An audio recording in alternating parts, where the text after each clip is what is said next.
With March Madness upon us, it is time for us to really analyze how college basketball went throughout the entire season since JB and I didn't necessarily dive headfirst into the college basketball season.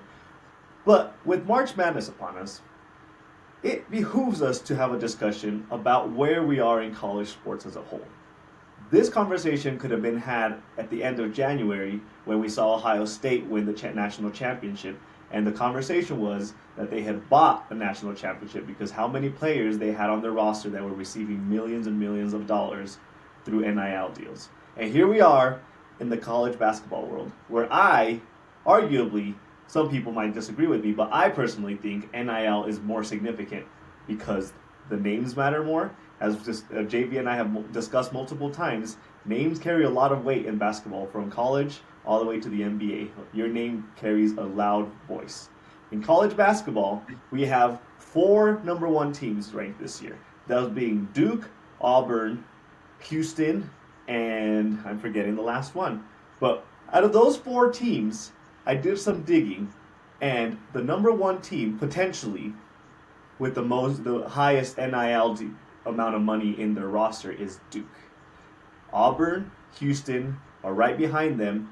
Duke having approximately $6 to $7 million in their NIL deals for their player, and Auburn and Houston projected to have between $1 to $2 million in their roster. So the conversation must be had: is NIL really getting out of control for small schools to be competitive in these sports?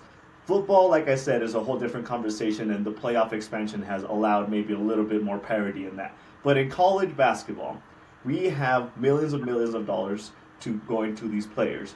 And it's worth asking the question, for name, image, and likeness, do you remember the last time that you saw one of your favorite players in basketball in a commercial or in a billboard or any type of standalone media feature where they are actually using their name, image, and likeness to earn that money?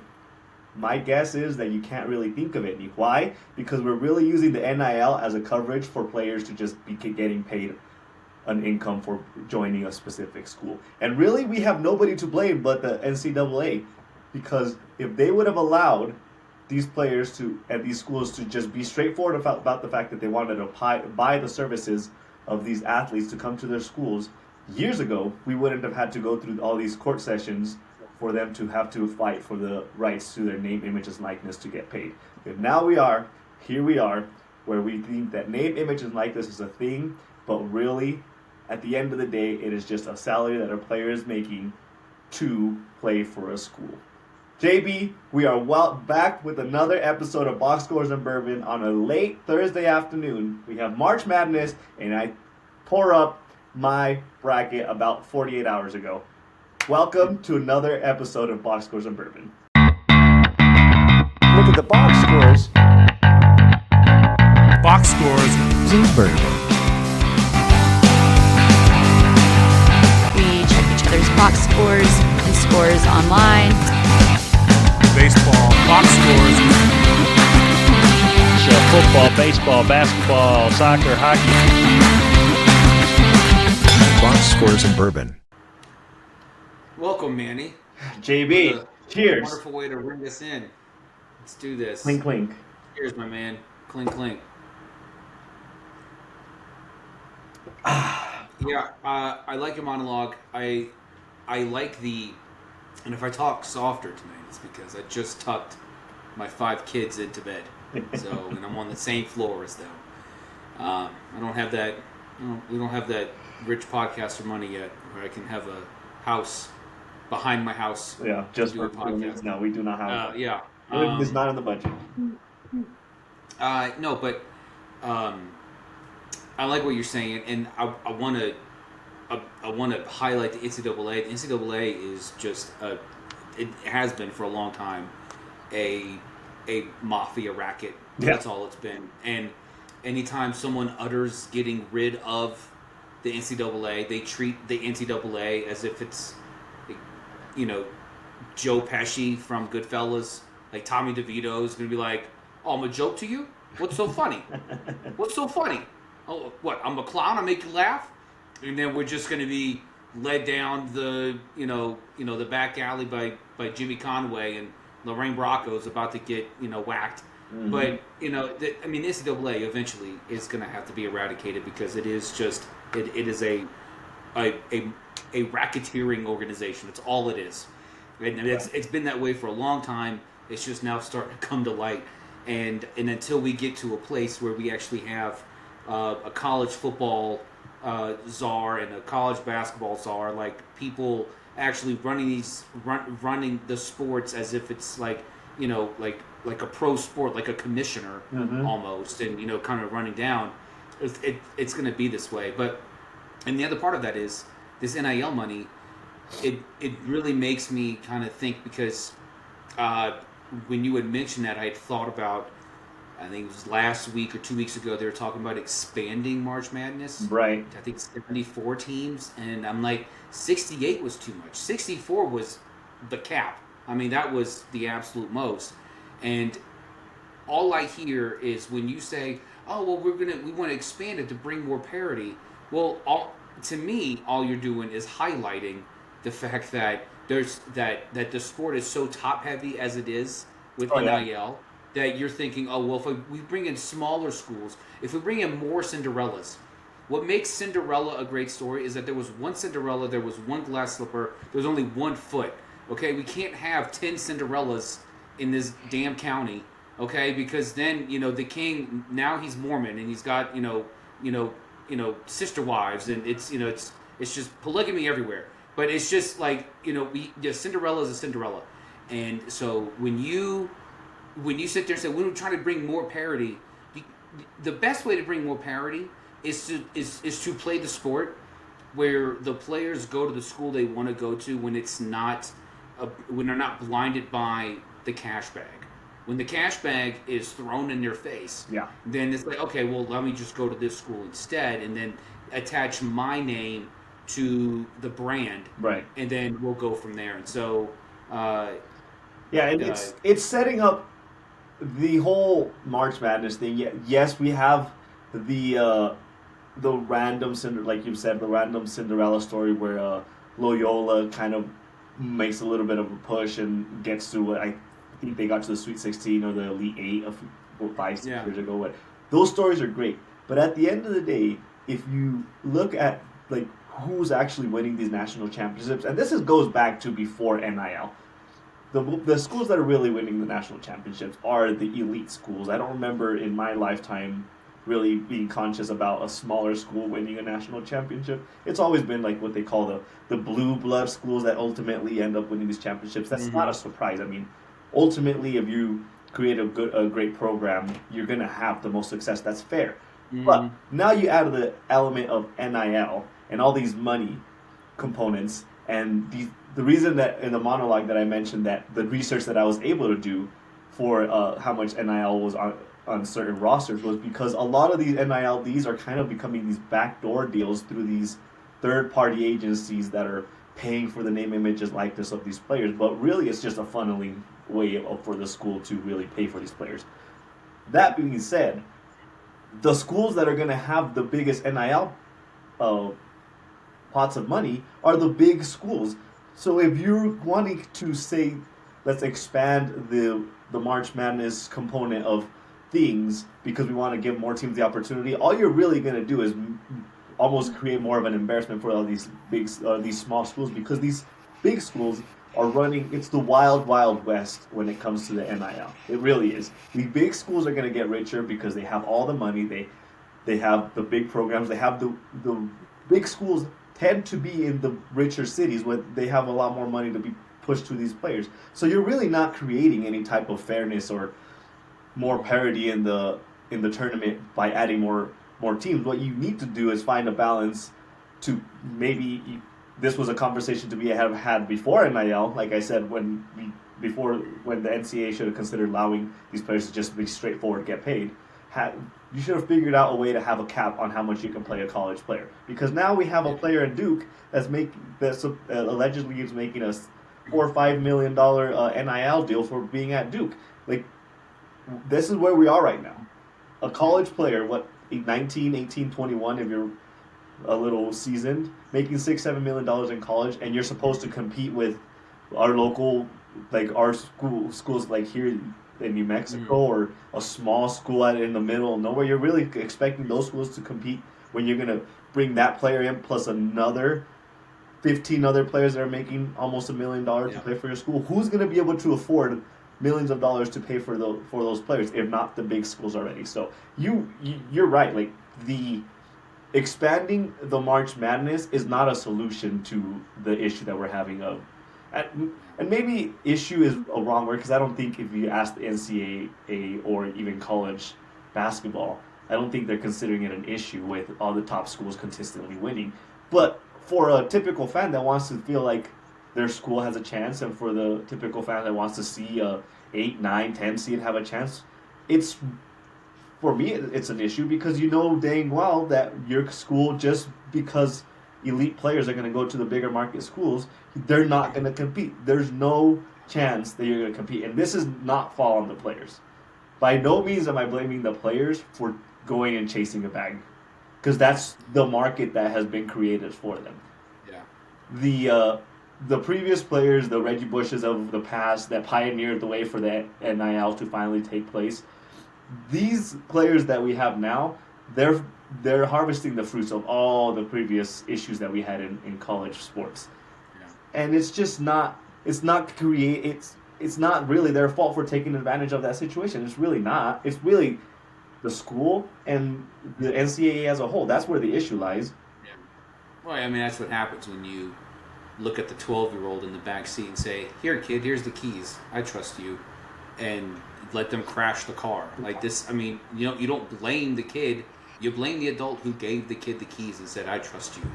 So this is, I mean, yeah, of course these kids are 18, 19. Their moms are like, "Hey, you should go to school and get your degree." You're like, "Yeah, mom, I'm going to do that." Mm-hmm. Hey, Dad, guess how much money I'm getting to go here. Mm-hmm. Like, so it's, and honestly, it really just does a disservice. Like, even in college football and college basketball, it does a disservice because it not only, you not only put all the leverage in the hand of the player coming straight out of high school, the 18-year-old coming out of high school, mm-hmm. but you also take the control out of the hands of the coach and the coaching staff, because and look, if we're gonna have NIL, that's great. We're gonna have transfers, that's awesome. But we need to have we need to have a system. Maybe say if you accept NIL money, you need to stay at this school contract for at least 2 years. Yeah. Okay, you can't just be one and done. You need to stay at the school. If you're going to transfer, you can transfer once outside of the conference and play immediately. If you transfer within the conference, and you have to sit out a year. Like, there's got to be some rules here. I mean, you can't just again, you can't just sit here and say, "Oh, how dare you, child, just wreck this Lamborghini." Well, you were the adult that gave the kid the key in the first place and said, "I trust you." So don't. I mean, and I think we get lost in the sauce here, saying, "Oh, this guy took this much. This guy took." Yeah, so would I. I mean, I'm not. I mean, if the system allowed it, absolutely, I'm going to take it. Yeah, why not? But I I didn't create the system, so this is the system that was presented before me, mm-hmm. and I decided, hey, yeah, this is great for my future. Maybe if I'm smart enough, I can have some people in my corner who know how to handle my money well, mm-hmm. and I can be set for success well beyond my professional playing career. But we need to step back. We need to look at who the issue is, and it's NCAA. And the NCAA, no matter what they do, you can put all the lipstick on this pig all you want, but you're still not going to fool me into thinking that, oh, we're doing this for the betterment of the sport. No, you're trying to create, you are trying to generate a narrative that hopefully buries the truth. Okay, you're trying to, I'm gonna use Goodfellas again. You're trying to get Tommy DeVito to bury, Ray Liotta. All right, that's what you're trying to do. Okay, and it's just not gonna work. Yeah, no, you're right, and I mean that's why I called it the Wild Wild West, because they opened the floodgates of this NIL, and I remember when the NIL everything finally came to a close where they finally said name, image, and likeness was a way of income for college players. And I do remember during that time where even locally we had some players that were like on some random like optometrist billboard, and they were doing these like random little like appearances representing the brand, and that went out the window faster than you could possibly say the business that they were advertising, because it came to the realization that nobody really was going to track what this NIL money was coming from and what you were doing to earn this money, and number two, it was very obvious that it was too much money to be able to reel it in from so many different avenues that you're not able to see exactly where this money is coming from.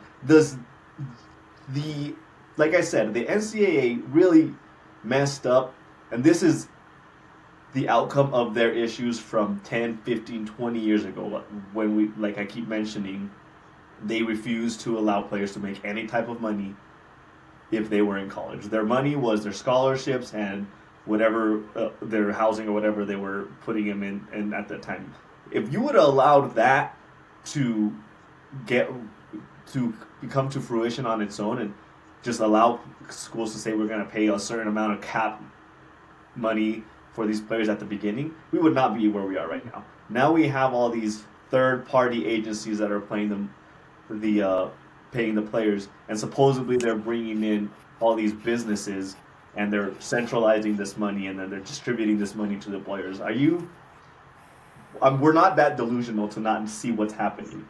It's in our face, and the wild west term fits perfectly, and at the same time we can sit here and judge them all the time, but considering the current landscape of where we are in college sports, how do you reel back this wild beast that you've given all the food, all the acreage of land to grow, all the nutrients? You've allowed this beast to grow on its own, and I can't think of a way to really reel it back at this point without setting some type of laws or anything in the NCAA level that's going to really reel it back. And I don't see the NCAA doing that at this moment. It's spiraled too much out of control for you to really be able to say like, oh, we can reel this back easily. It's going to get really messy really fast, and it's going to be a very top-heavy thing for the elite schools for a few years before they realize that there has to be some sort of control that has to be implemented. And honestly, I don't even think. I mean, yeah, it's going to be loud. It's going to be noisy. It's going to be messy. There might be some tantrums thrown. But if you're the adult in the room, then you sit there and say, this is out of hand. I'm the adult, you're the child. And quite literally, that's what we're talking about. I'm an adult, you're a child. This is how it's going to be. Yeah. And it's going to be loud, it's going to be messy, but you know what? Fine. Do it anyway. If a change needs to be made for the betterment of your household, then you do it. If a change needs to be made in order for order to be restored, then you do it. Mm-hmm. You fess up, you own up to how you botched. I'll give them some credit. How they gloriously botched this entire thing, and but you sit there and say it's my fault. We did this. Now this is how we're going to be. So, yeah. If the kids aren't used to cleaning their room every day, well, guess what? You're going to clean your room. You're going to fight. You're going to fuss, but you're going to do it anyway. That's how it's got to be here.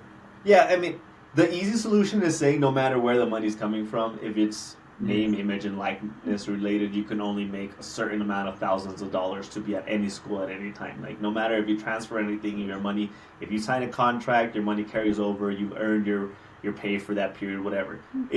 Seems easier said than done, though. That's my thing. The more I analyze how this is going, like, you're going to piss off a lot of people, which you kind of just addressed, and it's easier said than done because there's so many. You're opening the door for the, like, when a parent, like, you continue with your analogy of like the parent and the child, when a parent sets a lot of rules in their house and a lot of guidelines and bedtime, or not bedtime, but like be back by this time and stuff, and there's a lot of restrictions, that ends up leading to the children becoming rebellious and sneaking out of the house. And the equivalent of a child sneaking out of the house is a bunch of these backdoor deals happening that now we don't know what's going on because they're being forced to want to make as much money as they can, but their cap on the school level is, I don't know, $50,000 for the year or whatever that looks like. It's just the more rules you set in place, because of the landscape of how everything is going, that there's just going to create add more mud to the waters when it comes to all these additional ways of the school to bring these players. Because even before NIL was a thing, it is not a secret. I think players have come out and said, like, I went to this school and they gave me this nice car and they put me up in this amazing house and they did all this stuff and I had a stipend every week or whatever. That was the equivalent of what's going on now, but now it was backdoor stuff. It's not a secret that was happening, and if you set a rule of any type of way, once you let the floodgates go with NIL, it's going to kind of lead down that same path again. It's going to be more of backdoor deals of, we're paying you in this way, but we're not actually giving you money, so it doesn't count towards your cap or whatever. It's just messy. Overall, it's just a messy situation. I don't know that. Like I said, I don't know the solution. And as we dive into March Madness, I'm curious to see the outcome of some of these games, and I'll really be intrigued to see where we're standing at like the Elite Eight.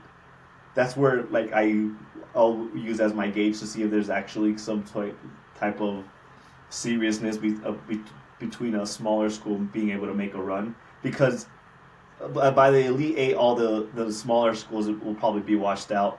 We'll probably have all 4 number 1 seeds, maybe a couple, 2 or 3 of the number 2 seeds, and maybe 1 or 2 will be upset. But at the end of the day, you'll see what's that analogy?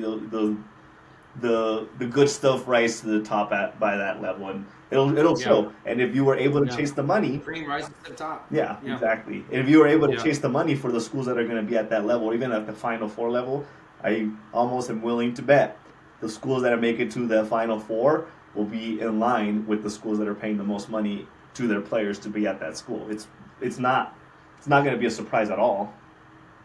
Yeah, no, not at all. No.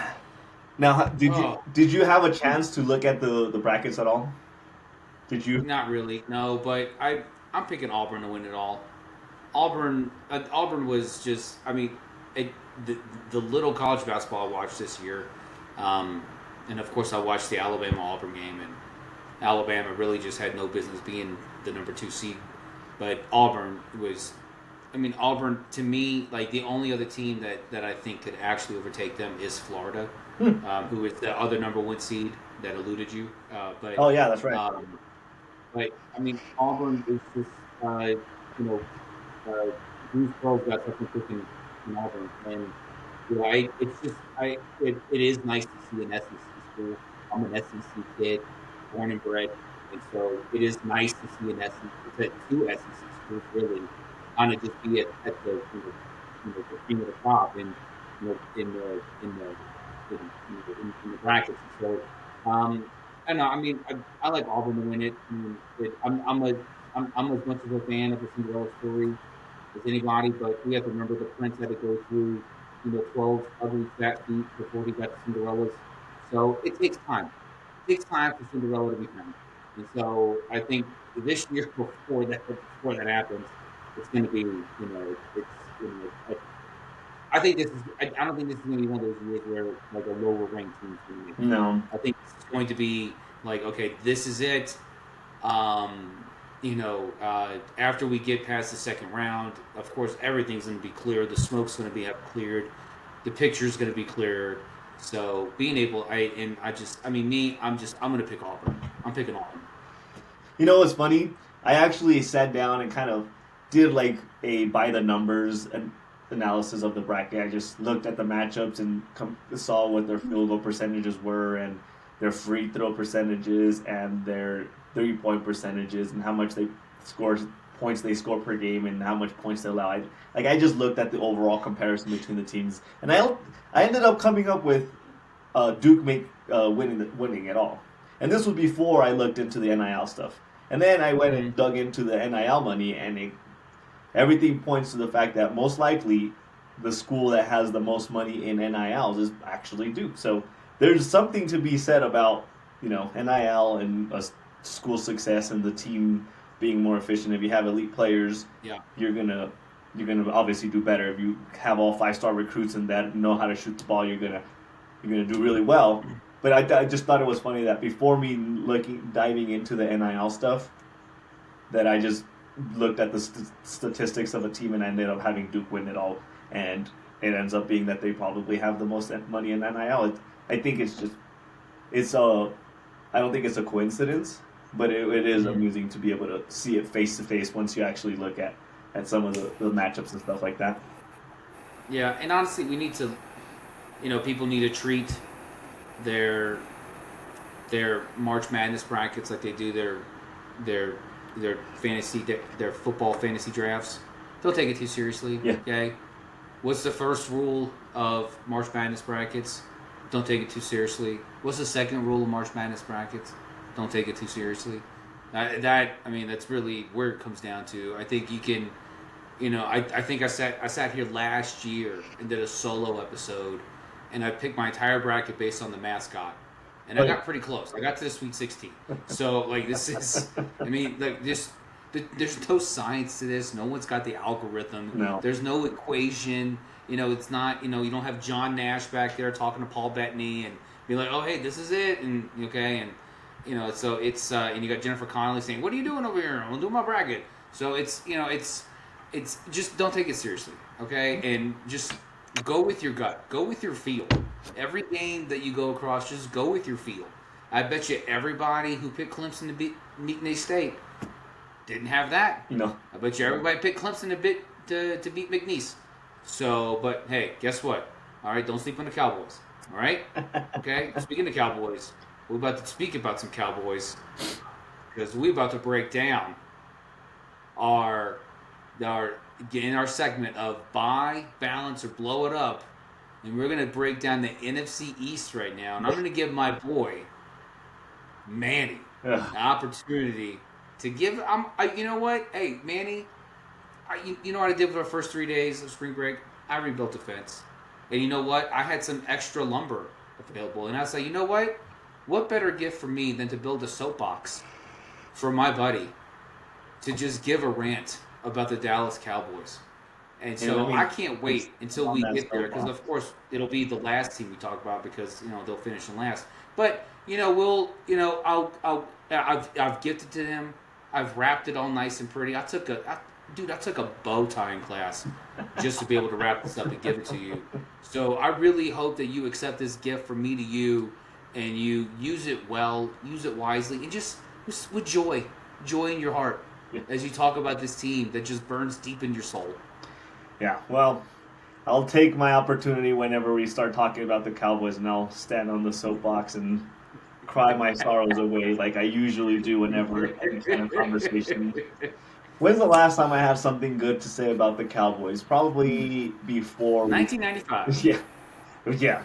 They really. There's some deep wounds that were created, some major fractures in my heart that were created after they got blown out by the Packers in the first round after going 12-5.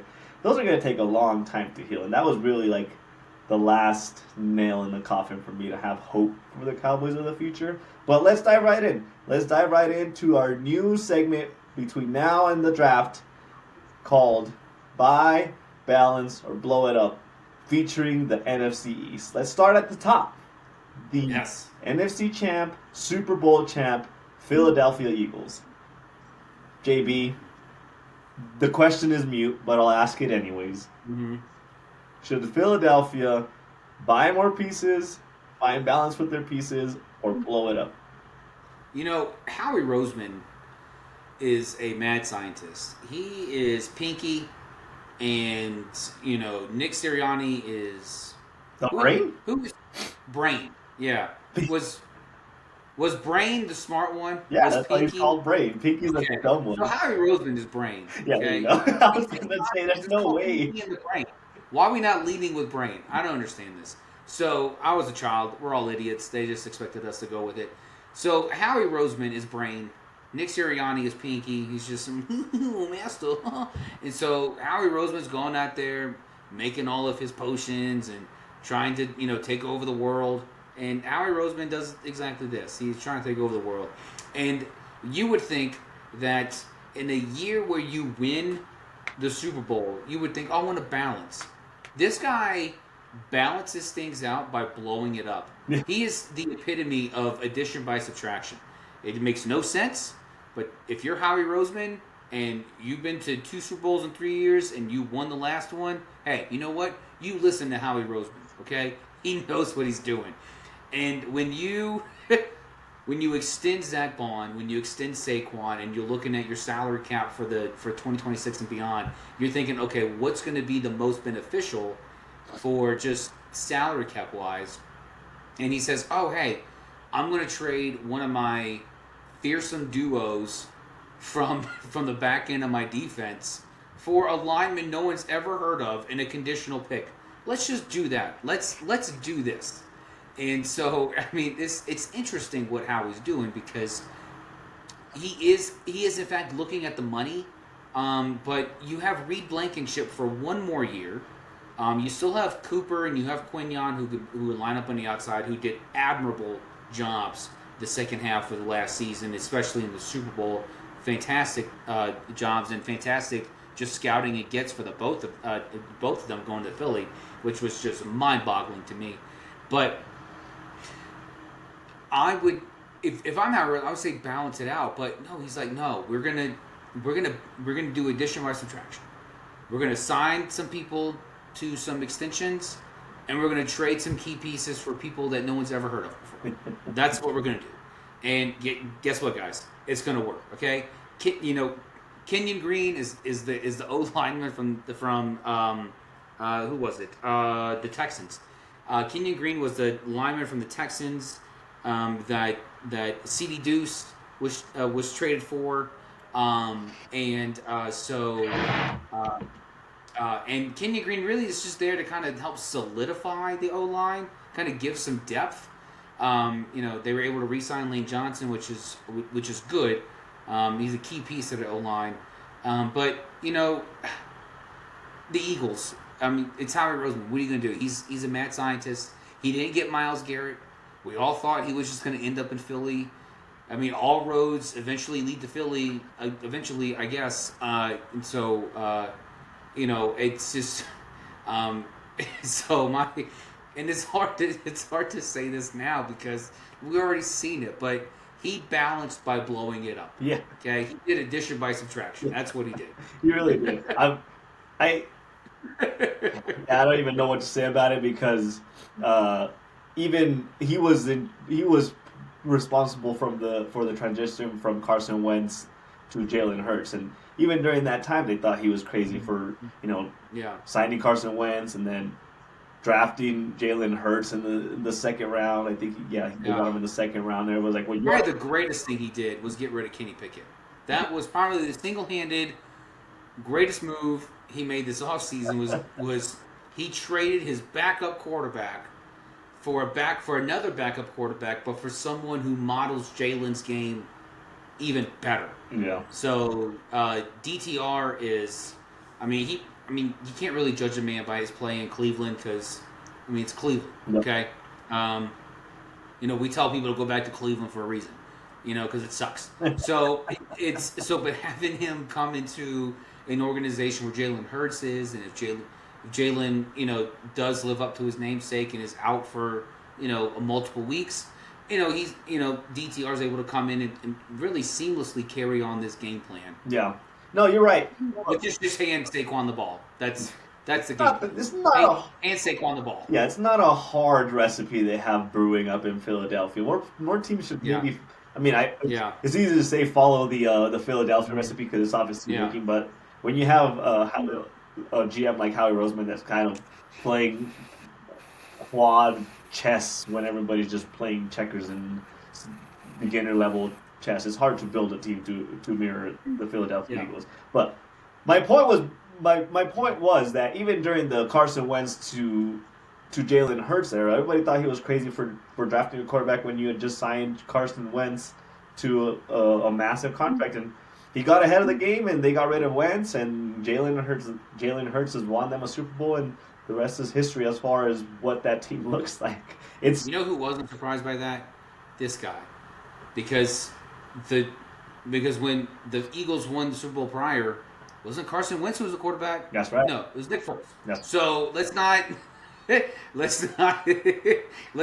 sit here and say, oh wow, you just ditched Carson. Well, Carson kind of ditched himself. Okay, let's not forget that. Okay, Carson was not behind center in that Super Bowl victory. He just wasn't. No. He got them pretty far, but I think a lot of the pieces were falling right, like at the right time for him to be balling out during that time. And what did he do? He shattered his shin or some crazy injury, something. I don't know. That was like the most well-timed situation for that to happen. And I'm not saying I'm glad he got hurt, but like for the team, it obviously worked out pretty well. And Howie Roseman planned it all. Yeah, he had it all. He had it all. He said, "Hey Carson, I saw this scene from the new Karate Kid where Jaden was kicking bamboo with his shin. Let's do that." Yeah. And then whack. And then he's out. He must have had like some insider deal with Nick Foles, like, "Hey, I'm gonna make you the starter, and then you're gonna win us a Super Bowl, and then you're gonna make millions of dollars because everybody's gonna believe that you are the reason for a franchise to turn around." And then Nick Foles went and just real quick, speaking to Philly, one of the rule proposals, and we've all heard this already, the Packers have submitted getting rid of the tush push. Okay, I am sick and tired of other teams because you suck at it trying to tell other teams you can't do it. Like, just be better at it. Or come up with your own play. Like, I mean, Boise State beat Oklahoma because of the Statue of Liberty, okay? Bring the Statue of Liberty play to the NFL, all right? Why don't you have Jordan Love do that? He's tall enough, all right? Just give him a tiara. He looks like Lady Liberty. Why are you trying to tell teams, hey, you're too good at that, so we want you to stop it? Yeah, it's not we fair. We just want you to stop it altogether. The fairness factor is amazing. You know what? I have to, as you reminded me of the tush push, I have to give them credit because that offense has not been like the same players for 5 years. They've lost pieces. They've replaced pieces. Offensive linemen have come and gone, and not one offensive lineman or any offensive player has gone to another team and like broken down how the tush push is working for the Eagles so that they could replicate it. That must be some hardcore loyalty that those players had to that play, because if they were less loyal, that play would have stopped working 2 years ago, and somehow no team can figure it out. Yeah, I think it is funny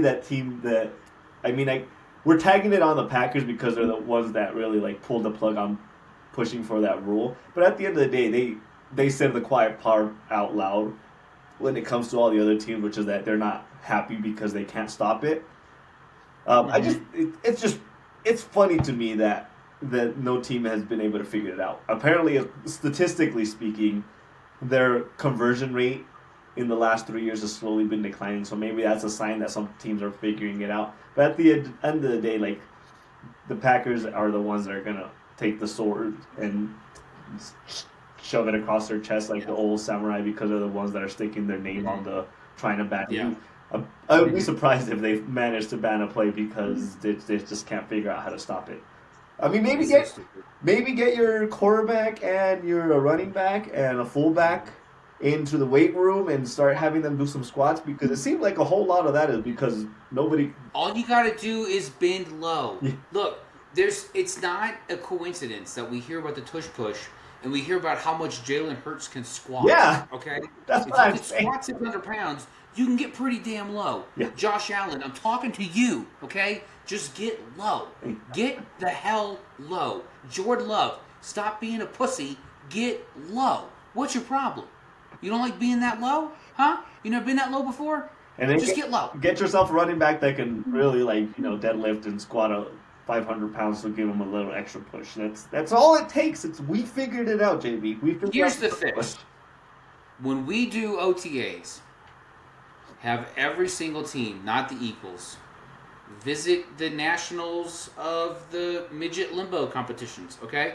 And then see how low they get, all right? See how low they get. They get really low because they're already there. But you can learn a lot. Mm-hmm. Either way, Shame. I mean, I guess we can say shame on the Packers for really putting in that rule. I'm So stupid. I'm It's amused by it. so incredibly just childish, and it's like, oh my goodness, come on. What? Tell me, tell me you're not better than another team without telling me you're not better than another team. Like this is the epitome of it. Like we all know who the tush push is advantageous for. Yeah, It's for one team. it's targeted because for sure. perfected it. They've perfected it. Now just be better. Be better at it. Yeah, bringing it all back. Well, taking it back when the rumor started coming around that they were going to file for that. The GM of the Packers was at like the owners meeting or something, and they asked him about it. And the fact that he was like, "Oh yeah, no, I heard something about it, but I don't know really what that's about."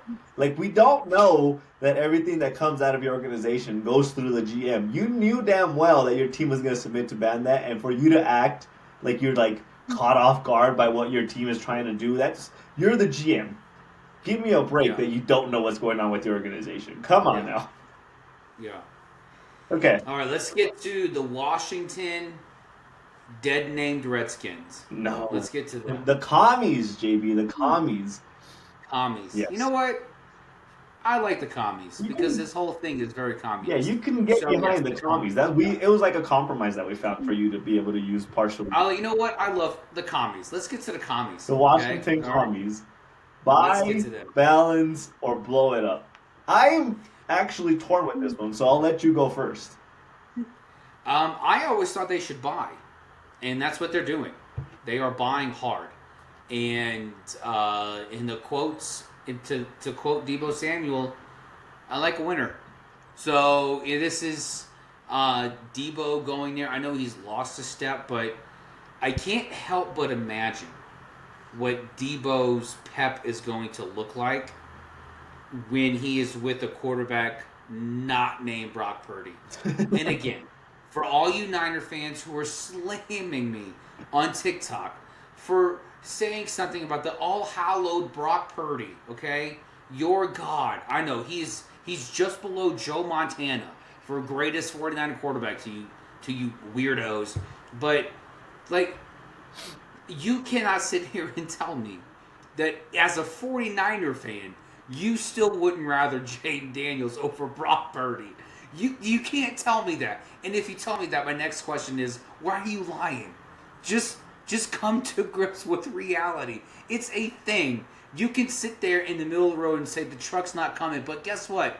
You're about to get flattened in 2 seconds because the truck exists. So don't give me this bull crap about Brock Purdy. He's so good. He did so good in that second half of that one playoff game 2 years ago. Okay, yeah, he did great. Awesome. I'm happy for him. Okay? He's gonna get paid. Let's move on to, again, back to reality. Look, this was not going to be a thing where the commie leadership or management was going to just kind of say, let's just run it back. Adam Peters was not going to let that happen. Dan Quinn was going to have a voice in that room. He brought in Deebo Samuel. He convinced Michael Gallup to come out of retirement. Mm-hmm. So Michael Gallup is now part of that receiver. I was waiting to see you brought him up. Michael Gallup was a pretty decent receiver for Dallas. He was a pretty good number two. Completely overlooked because you were like, well, who's running the football? So like it's not as if Gallup brings no value. Like this is like they are going out. They are buying in to Jaden Daniels because you know what? You should. Mm-hmm. What Jaden Daniels showed as a rookie, yes, is the exception to the rule, but it's also exceptional. And so you need to buy into the exceptionalness of Jaden Daniels because if you don't, you are dumb. You are just plain dumb. Here's my question to you with the wide receiver room. They have a Scary Terry. They have a Deebo Samuel, and now they have Michael Gallup. Who's the 1, 2, and 3 receiver? The number one receiver, the opposite receiver, and then the slot receiver. How do you? It seems like they have what maybe one strong number one, two number two. So I'm just curious to see how they're going to distribute the ball when it comes to the passing game because Gallup was a solid number two when he was Yeah. with the Cowboys. Well, like I would honestly remember you still have Luke McCaffrey, okay? And look, everyone overlooks this guy, but he was my sneaky pick. If he was on fire, the commies would have run through the NFC playoff picture. And now's Noah Brown. Noah Brown is not anyone to sleep on. So you have Scary Terry, you have Debo, you have Gallup, you have Luke McCaffrey, you have Noah Brown. That's 5 capable receivers. 5. One of them is a starter on every single team, which is outside of maybe 3, which is Scary Terry, and the other 4 are capable number 2s. Mm-hmm. This is not a wide receiver room to just whatever. I can handle these guys. Jaden Daniels has weapons for days. For days. He does. Forget about just having 3 receivers. He's got 5. 5 wide, and not talking about tight ends. Wide receivers. Guys who can stretch the field with real speed. 5 of these guys. What? How do you stop that? Why are you not just in shotgun every play and just all 5 receivers just right there, and you have 5 receivers, 5 linemen, and Jaden. That's it. That's. I mean, this is Chip Kelly's wet dream. Just having 5 wideouts, just every play. How do you not just do that? I don't. I'm partially I'm trying not to sound too excited about the Washington Commanders because I'm my loyalty doesn't. It's in my contract that I'm not allowed to be excited about a different team in the same division.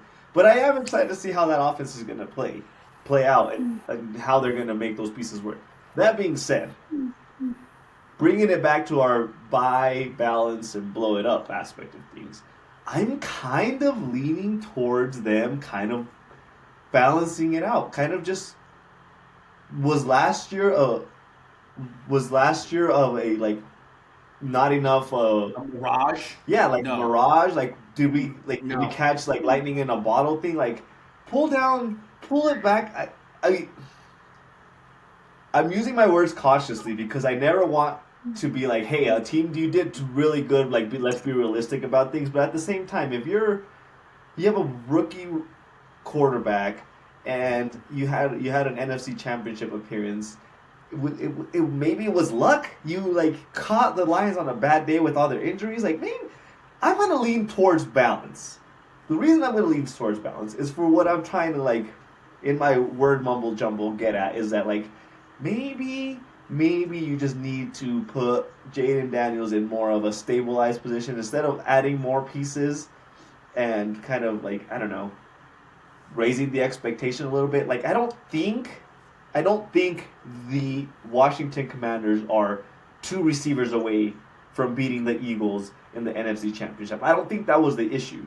So maybe let some things settle, figure out where your pieces are landing, give Jaden Daniels some offensive line help to make sure that he's not scrambling every play and kind of just play it out a little bit. That's why I'm skeptically optimistic about what the Washington Commanders are building. So I'm going to go with balance just because I want to see this team and especially this offense kind of settle into where they are. And I want to see if they are who they were with a rookie quarterback, or was it a mirage, or was it lightning in a bottle? And maybe you need to make sure that you're focusing on the right places. I personally want to lean towards balancing it out to see maybe it's the defensive side that needs more help. I'm skeptical about the whole situation in Washington, that it's just not as good as it seemed. No, this is if you this is not buy as in remaking the team. This is buy as in providing him more protection. And it's not as if they just did it on the offensive side of the ball. They went and replaced Jeremy Chen, who left for the Raiders. They went and got Will Harris. As a Saints fan, I can tell you, I appreciated what Will Harris brought to the secondary. And then they went and brought Javon, Kinlaw? Is that who it is? They brought him in. Like, it's not as if they're just... And then they re-signed Bobby Wagner. Like, Bobby Wagner is, like, Dan Quinn's stepson. Yeah. Like, this is, like, he is they're like, anywhere yes, Dan Quinn's going to be. Yeah. This is, what is it? How do they do that? Like, yeah, there you go. That's what I'm looking. Yeah. This is Dan Quinn. This is Bobby Wagner. So, like, hey, it's just, like, anywhere Dan Quinn goes, that's Bobby Wagner's going to follow.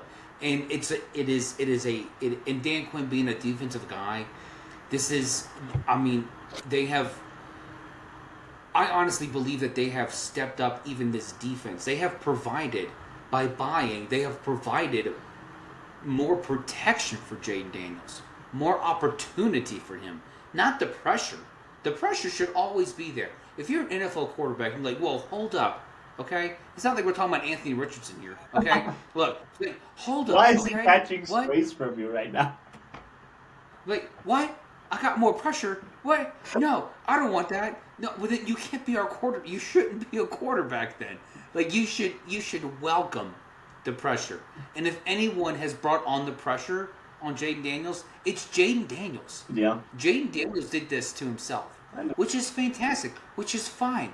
Again, as an LSU fan, I love the fact that Jaden came from the Southwest over to LSU, and in the span of 2 years, well, really 1 year, became just this absolute unstoppable behemoth.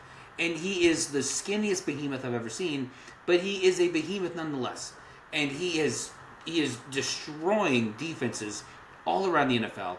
And Dan Quinn, Adam Peters said, hey, let's buy him more protection.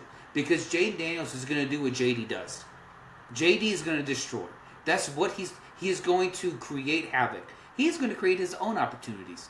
Why don't we just give him more toys to play with? Yeah. Why don't we just do that? I mean, the one counter argument that I can have to my own argument is that there is no better time for you to buy as many pieces as you can than when you have your quarterback on a rookie salary or a good rookie contract. Yes. Because, like, he's not going to ever be any cheaper. And we talked about... Don't get me started on quarterback contracts and how bloated and inflated that position is when it comes to contracts. Yeah. But he's not going to get any cheaper. And if you're really gonna make a push to win a Super Bowl, it better be during the rookie contract. So that is like the appropriate counter argument to what I'm saying about like maybe waiting it out. But I don't know. It's Washington. Like, I don't have. It's hard for me to hate on Washington because we were like the NFC East was pretty much like they were taking turns being the laughingstock of the NFC East for a long time. And besides the RG3 time where they kind of did something in the playoffs. I can't hate on them. It's like Washington, you do you. You had a shitty owner. You have new ownership now. I love Dan Quinn. You're doing your stuff. Go be successful. We'll get to the Cowboys later, but at the same time, as a Cowboys fan, like I'm not gonna hate on the Commanders, even though. Well, not even though. Like, additionally, I love Dan Quinn for the Cowboys, and I'm not going to hate on Dan Quinn for going and being successful in another team. Unfortunately, it's a division rival, but at the same time, like, Dan Quinn, go do your thing. I can't hate on too many things about it. I'm just being very cautious. And let's not forget, Dan Quinn is a more than capable head coach. Oh, yeah. I mean, I know we all think of him as a DC in Seattle and Dallas. He was at the helm when Atlanta went to the Super Bowl. He was at the helm. Kyle Shanahan flubbed it up for him because he's a moron. He was, but Dan Quinn was the scapegoat for that. Let's put it all. He was a scapegoat. He absolutely was. He was the stepping stone that Kyle Shanahan stepped on to become the head coach of San Francisco, and now the whole world is seeing how incompetent Kyle Shanahan is. Yeah. And again, 49er fans, I'm just waiting. Come at me, please. Come on. I'm dying for fresh air. Please, I need more. Like this is not rocket science. To use your eyes and to notice this stuff. Like, Dan Quinn is a capable head coach. Oh, yeah. He is more than capable to do this. And he has shown that Like, he is able to rally a roster of 54 men and say, hey, this is where we're headed. Let's do this. Yep. Yeah, I mean, you're right. Let's move on.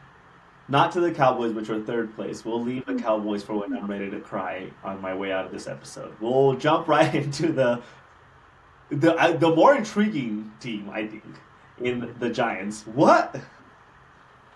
Buy? Balance? I don't know. Blow it up? What? What? I don't know. you Maybe do? they think buying Tommy DeVito. I don't know. Like, I mean, look, Tommy Cutlets. I mean, look, it's a great nickname. It was a wonderful storyline 2 years ago. But why? Why this is? I don't understand. Okay. First off, okay, no slight to Joe Shane. Joe Shane should have kept his job. Okay, all right. I'm a big believer in that. Why is Brian Dable still there? Why? Why is Brian Dable? Unless the Maras believe that this is like they're like, look, we had a meeting amongst the family and we figured out we're not going anywhere, okay? We got Jalen Hurts, we got Jaden Daniels, we got the Campbell Soup guy, okay? We got these guys that we got to compete against, okay? Like, why are we trying?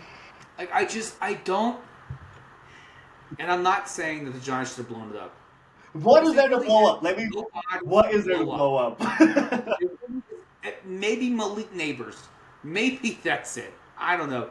And then didn't they get the who was the guy they got from Carolina? Oh yeah. Oh, that was Brian Burns. Yeah, there you go. That was last year. Brian Burns and Malik Neighbors. Maybe you trade those guys, but for what? You're not going to do anything with it. Because, you know what? We're football fans. And we've seen you not do anything with so much before. Okay? We've seen this same organization bench Eli Manning just for the sake of benching Eli Manning. For what the hell?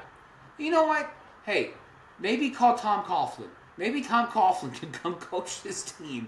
I don't know. It was the last time they were relevant. I don't understand how this is the marquee headline for the Giants.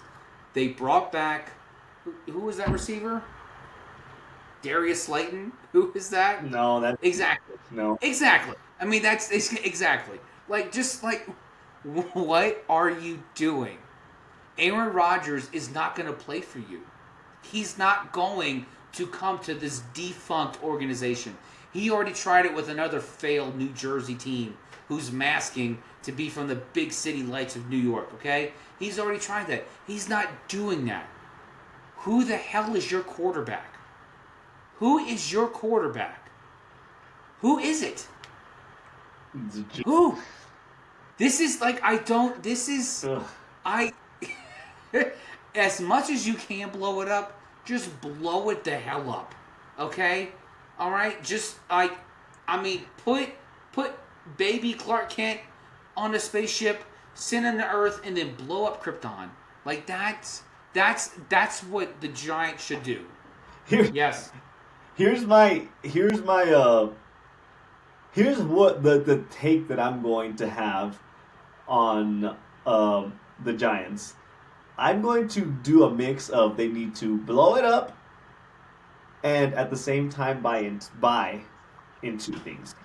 Two multifaceted. Number one, they need to buy into whether they're going to keep Dable as a coach. And at the same time, the owner or the GM needs to tell him, you're not drafting a quarterback because I am not sure that I'm going to have you for 3 years. So they need to buy into Travis Hunter as a draft pick because we know damn well you're going to fire Dable this year, most likely this year, and you're going to want to have a coach that has his quarterback in the draft or whatever to bring up by himself. So I'm going to go with buy into Travis Hunter so you can have at least an all-star explosive player, and then blow it up because you should have fired Dable 8 months ago. Yeah. There was a take that kind of I liked when it came to the Giants is the GM should tell the quarterback, or not the quarterback, the coach, you're not allowed to draft a quarterback because I don't expect you to be here for 3 years. A coach should have like a 3-year stability clause or somewhere, something like in those lines, as far as like I know I'm going to be here for 3 years so I can draft a quarterback. The GM should step in and tell him you're not drafting a quarterback because I don't believe in what you're doing right now. Get me some good pieces, and then the next coaching staff can draft a quarterback that fits these pieces. So I'm gonna say buy into that and then blow up the rest of it, because that's really the best way I can figure out what the hell the Giants are doing. Yeah. Well, hey, remember, ding dong. Oh, I think that's your soapbox. I think it just got delivered by Amazon. When you go get that. Here's Yeah. my soapbox. I'm standing high on my So much soapbox. taller. Wow. I really built that real sturdy. Wow, man. I'm proud of my craftsmanship. Not looking forward to this conversation, JB. I'm just going to mute this. Let me start. Where do I even start with my Dallas Cowboys? I have to buy Jerry Jones a dictionary for him to figure out what aggressive means and going all in means. Those are 4 different words that you need to look up in the dictionary, Jerry Jones. But the one last year was the we're all in aspect of things. That's come and gone. I'm still talking to the mighty gods to figure out what the hell you meant last season, because I still don't know what the hell you bought into. This year, you were going to be aggressive with your off-season moves. And the last signings that I saw was that your biggest impact signing that you had was Miles Sanders. Which, if I was delusional and maybe I had a time machine, maybe my smartwatch has like teleported me into 5-6 years ago, 2020, 2019. Maybe that's where I'm at right now, because I feel like Miles Sanders is not the Miles Sanders that we thought we had a few years ago. If Miles Sanders is your interpretation of being aggressive, I don't know what your definition of being passive is. Jerry Jones, you have me going, you get me going every offseason. I thought getting rid of Mike McCarthy, or mutually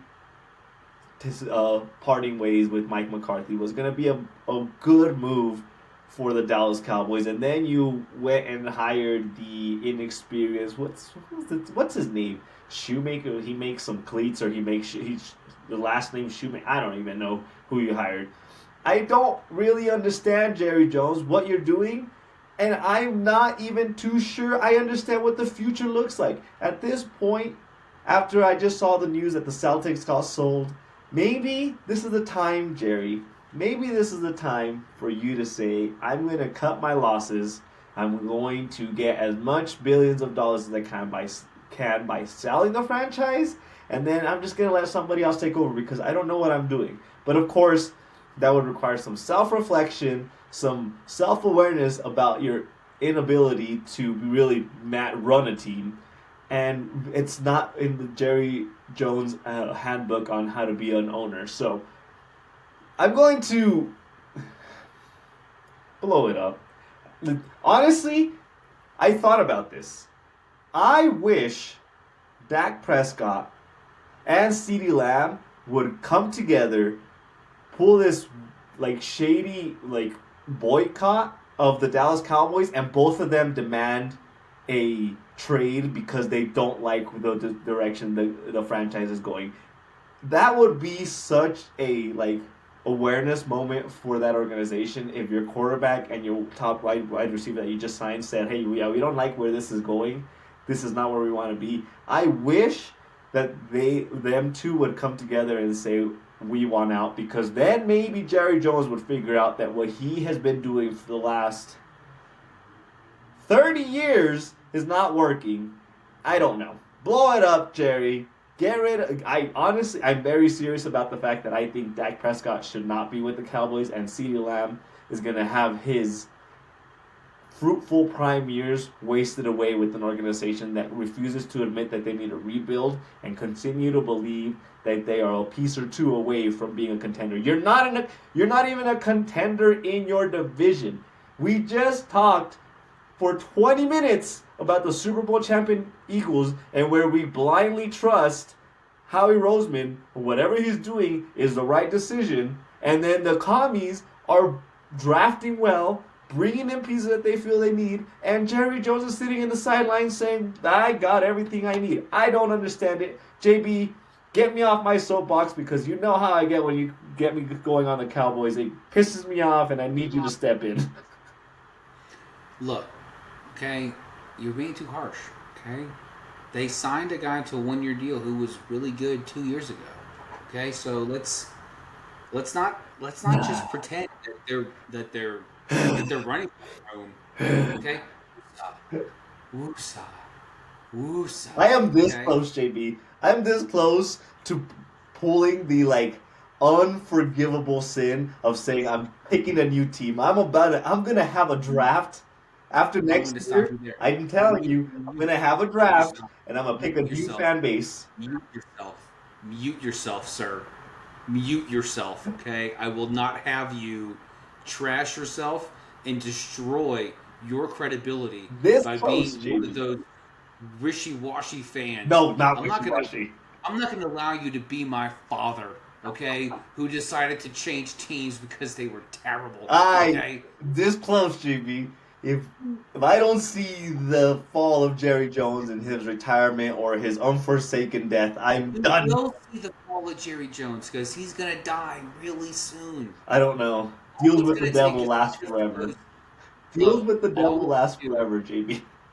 All we need to do is make a call, okay? Say, hey, Victoria's Secret, send 2 of your angels up to his suite. Just, I don't know, induce a cardiac event, okay? Let him die of a heart attack, okay? Let him die happy. Okay, dance on his desk. Teasing me with good times. You're tempting me with some beautiful, beautiful future. JB, what do the Cowboys need to do? I mean, the Cowboys need to spend some money, man. I mean, damn, this dude. I thought this dude was an oil magnet, not like a olive oil magnet, like a real oil magnet. Like I thought that's how he made his money. Like this dude, I don't think when he says I'm going all in, I don't think that means what he thinks it means because he didn't even call Derrick Henry last offseason. Didn't even call him. What? And Derrick Henry said, I want to play for Dallas. I want to play there. He didn't even get an effing phone call. I don't know how you fix this.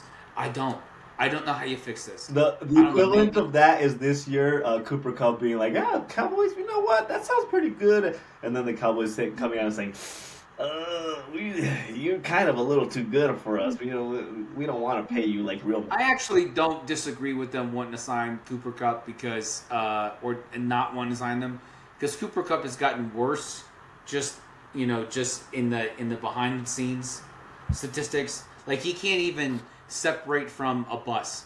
That's how slow his speed has been. He can't even create separation between a tank and himself. Whether he can or cannot, the fact that the Cowboys are you're a little too expensive for our liking. That's how you get better, when you pay for players that have potential. Look, how are you gonna sign Javonte Adams and Miles Sanders? Okay, how are you gonna sign backup running backs from other teams? Okay, if you spend money on Cooper Kupp, yeah, how you gonna do that? And look, to Javonte Williams' credit, he was the starter for Denver last year, okay? And he was pretty damn good 2 years ago. He had the injury. He started to come back this year. I'm actually looking forward to what he produces on the field for Dallas this season. So, he's definitely better than whatever a Rico Dowdle is, okay? I think I used 7 Rico Dowdles to rebuild this fence. But just don't worry about it, okay? Javonte Williams will be just fine. Okay. They went and got Dante Fowler. He was great in college. So, it's been a decade. But let's not, The player that you let go 3 years ago because he was washed, you brought him back. maybe, look, maybe DeMarcus Lawrence is wrong. Okay. Maybe Micah Parsons doesn't spend too much time on Twitter. Okay. Maybe Micah Parsons is on the right track. Maybe Micah knows. Maybe Dexter. Maybe Dexter Lawrence. If a Saints fan is talking me off the edge, I better listen. Maybe Dexter made a mistake. Okay, all right. I mean, come on. All right. Do you see my stress vein popping out right now? It just gets me going every time. I just don't get it. I don't understand this franchise. I'm so ready to be done with that. This close. JB, get us into our fix of six before I pop a blood vessel. JB and Manny's fix of six. JB's fix of six, number 3. It was recently announced by the St. Petersburg, Florida officials that they would no longer be moving forward with plans to rebuild a new stadium for the Tampa Bay Rays. This is a problem because Bobby Manchild, his great dream is to be able to do a realignment and expansion before he leaves in 2028, I believe it is. This is going to put a hold on that because if you don't know where one of your existing MLB teams is going to be, how the hell are you going to do an expansion?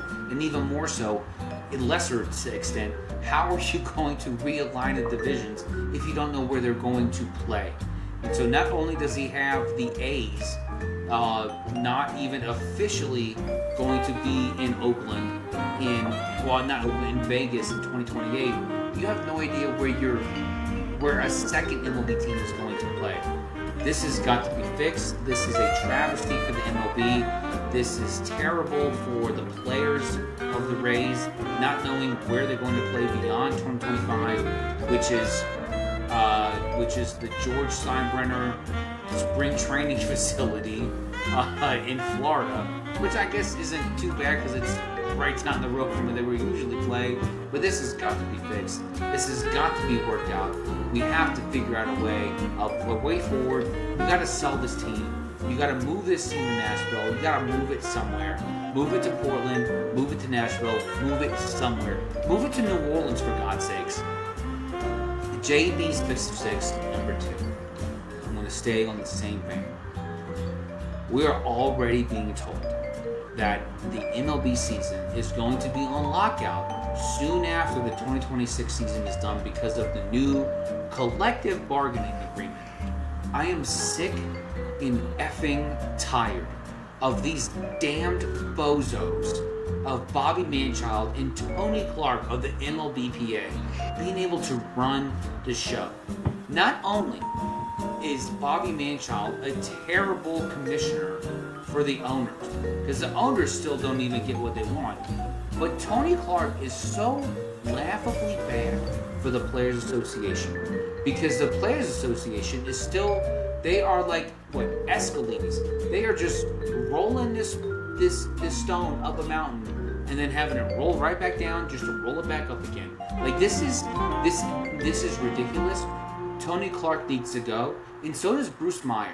Bruce Meyer sitting there saying, and I get it, he works for Tony Clark, but sitting there saying that Tony Clark is the best union head for a sports organization is just laughably ridiculous. Now I'll give it this. MLB has not had a salary cap. Okay, great. But guess what's probably coming? A salary cap. That's probably coming sooner than later. Sooner than most people would want to believe. Because unless they can get this damned thing fixed, where the owners of a low market team, a small market team, unless you can get them to commit to a floor of spending, then a salary cap is the inevitable. I want to remind people of what it was like in the early 90s when Fay Vincent, God rest his soul, and then Bud Selig, soon to be God rest his soul, decided not to have any drug testing for these MLB players. And then what happened? Mark McGwire and Sammy Sosa single-handedly saved baseball when the Royals game was cut off in '94 for the OJ Highway chase. Now, let's not just sit back and think everything's going to be fine. It's not going to be fine until something gives.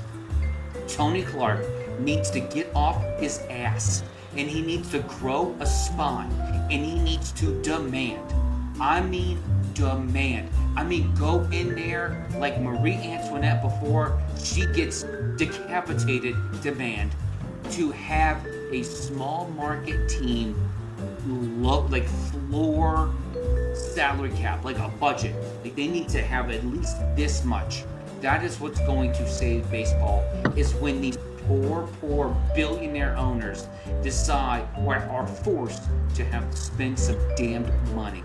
JB's Fix of Six, number one, going right back into it.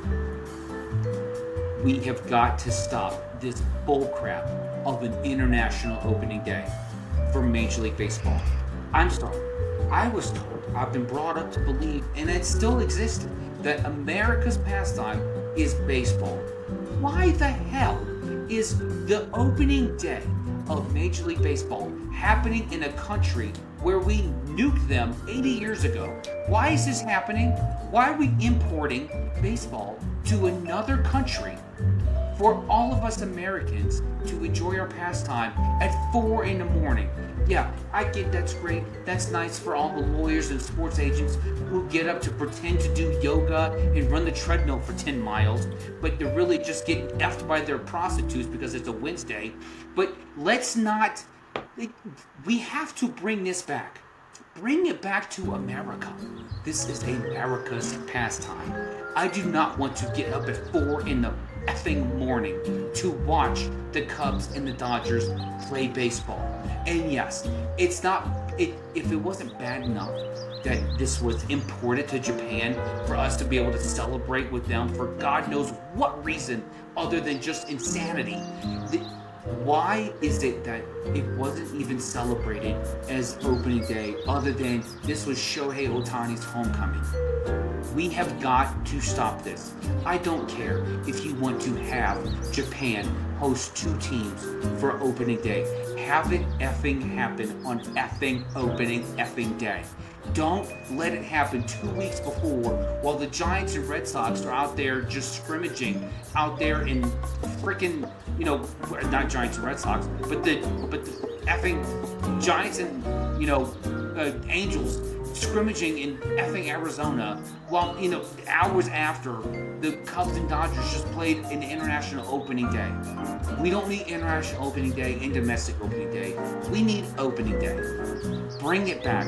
And until that happens, every single year that this happens, this will be my rant.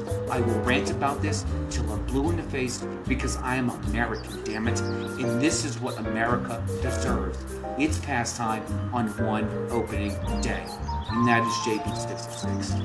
JB.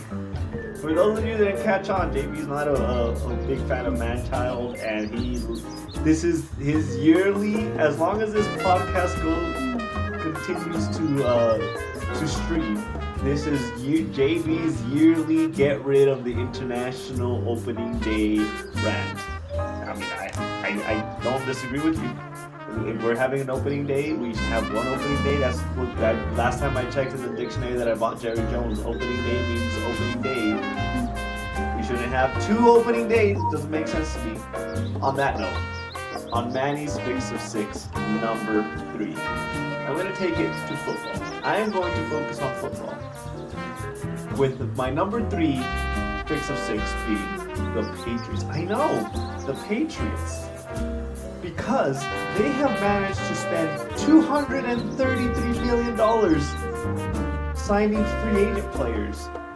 And I have to be the one to apologize to Mike Vrabel for saying you didn't really necessarily prove anything besides an AFC championship. But if you are getting the Patriots to spend $233 million in free agency, you're doing something right. And on that note, you should give some notes to the team that I unforsakenly have to call my franchise fandom base of the Dallas Cowboys. Mike Vrabel, I'm glad that you're making your team spend money to bring in good pieces to make a good franchise. Give some notes to Jerry Jones and tell him how to build a good franchise. On Manny's number 2 fix of 6, I'm going to enlighten or bring up a topic that JB's probably going to love. And that is that LSU player Jamar Chase finally got a contract with the Bengals. And the last report that I saw was that the LSU greatness that was Joe Burrow, Jamar Chase, Justin Jefferson, they've earned a cumulative of $666 million in contracts. Good for you! I love that for LSU players. I love that for just players as a whole. But at the same time, I love the fact that the Bengals decided to keep their good drafted players and sign them, because that is a sign of a well-functioning, well-running organization. This is coming from the guy that just last week bashed the Bengals for being the cheapskates of the NFL, where they didn't want to sign anybody besides the quarterback. Thank you for proving me wrong, Bengals. I'm glad that you signed your marquee all-star players to contracts, and I'm glad you found a way to make it work. Again, tying it all back to the Cowboys, give the Cowboys a lesson on how to keep good athletes and good skill players within your organization. And on Manny's number 1 fix of 6, Josh Allen signed a contract extension week and a half ago. Well deserved after an MVP type campaign.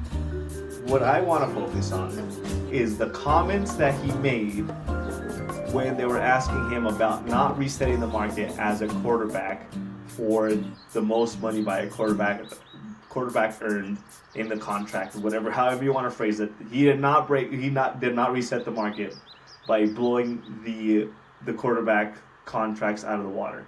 And he said, and I quote, "What is $5 more million going to do for me? I can already buy a house. I live comfortably. I can buy cars. What is $5 million going to do for me?" And here's my thing about that statement. The quarterback that is making $5 million more than him is Dak Prescott. Way to take a jab at the way that contracts are going for quarterbacks in this NFL market, Josh Allen. I love the fact that you acknowledge that, hey, $265 million, $300 million compared to $305 million is really not that big of a thing. Sure, $5 million in a contract in the NFL world is probably like chump change, as much as it makes me throw up in my mouth saying $5 million is a chump change amount of money. But good for you for acknowledging that maybe you don't need the extra $5 million, and maybe you help your franchise actually win a Super Bowl, because ultimately that money is going to get spent on another player, another piece that is going to help you win a Super Bowl, Josh Allen. So congratulations on your life, generational wealth defining contract extension, and I love the fact that you took a jab at the $5 million more earning quarterback that is Dak Prescott, with his market resetting contract that still stands tall as the highest paid quarterback in the NFL. And that is Manny's fix of 6. Well done, my man. Well done. Thank you. Do you love how I tied every single one of my fix of 6s to the Cowboys? It's just poetry. JB, what were you drinking? I was drinking this bourbon I bought the other day called Old Scout. Nice. It is a 58% alcohol volume. Nice. It doesn't have the proof on it, but I'm guessing it's around 115, 116. It's delicious. Dang. And what I was smoking was a Havana City Selection number 1. So I've had to relight it a few times. I did a V cut on it for those listening. So maybe just cut it with the guillotine and then punch it to get a better draft. Manny, what were you drinking? We bought another bottle of the non-sponsored Kirkland brand Old Fashioned Mix, which is 37% alcohol volume and 75% proof. For an old fashioned drink, I personally today was craving something a little bit more, subtle with the flavors. I didn't want something too aggressive with my palate. So yeah, I'm drinking an old fashioned. It was pretty good. I'm a big fan of the old fashioned Kirkland brand's bottle. It's very smooth to drink, especially if you're drinking it casually. So that's what I was drinking. JB, we're done. We are out of here. You tell everybody where they can find us.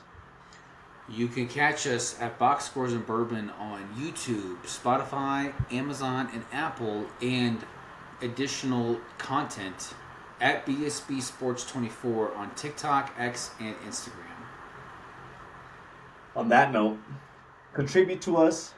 Tell us that our takes are wild. Tell me that I shouldn't stay as a Cowboys fan, or that I should stay as a Cowboys fan. Until next time, cheers everyone. We'll see you next week. Stay thirsty.